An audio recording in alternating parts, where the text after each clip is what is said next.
Le centre de Nuit Blanche sera donc au nord-est et au nord-ouest, avec une liaison et un franchissement vers le Grand Paris, le futur Grand Paris, mais le déjà Grand Paris, notamment à Aubervilliers. Avec l'envie évidemment de Anne Hidalgo et de Bruno Julliard de consacrer cette nuit blanche, de me demander de consacrer cette nuit blanche à la future conférence climat qui aura lieu à Paris en décembre de cette année.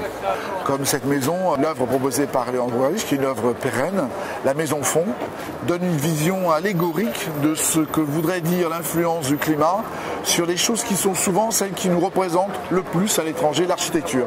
Elle commence elle-même à être sous l'impact de ce climat, et c'est nos certitudes qui vacillent un peu. Pas très loin d'ici, il y aura Julius Pop avec une pluie qui va nous parler, l'eau va nous parler, va nous donner des signes, va nous donner des signaux.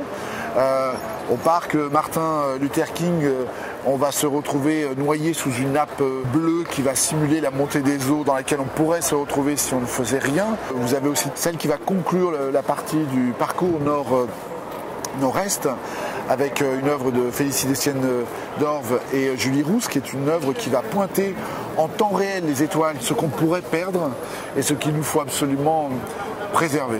Vous allez voir des œuvres qui vont disparaître au bout de 5 heures sous l'effet de la chaleur. Par exemple, Place de l'Hôtel de Ville, parce qu'il y aura une œuvre immense, Place de l'Hôtel de Ville, réalisée par un jeune artiste chinois. Ce sont des blocs de glace qui vont reproduire en fait les 5 continents qui seront colorés, qui représentent la couleur des drapeaux. Et ça va couvrir l'ensemble du parvis de l'Hôtel de Ville. Et on va voir un monde qui va évoluer et qui va d'une certaine manière vaciller là aussi sur ses certitudes. C'est plus d'1 million de personnes qui circulent dans Paris spécifiquement pour Nuit Blanche. Aujourd'hui, ça a un impact évidemment national et international.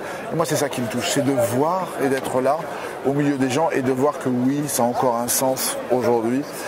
Et plus que jamais, je dirais, de montrer les artistes dans les espaces publics.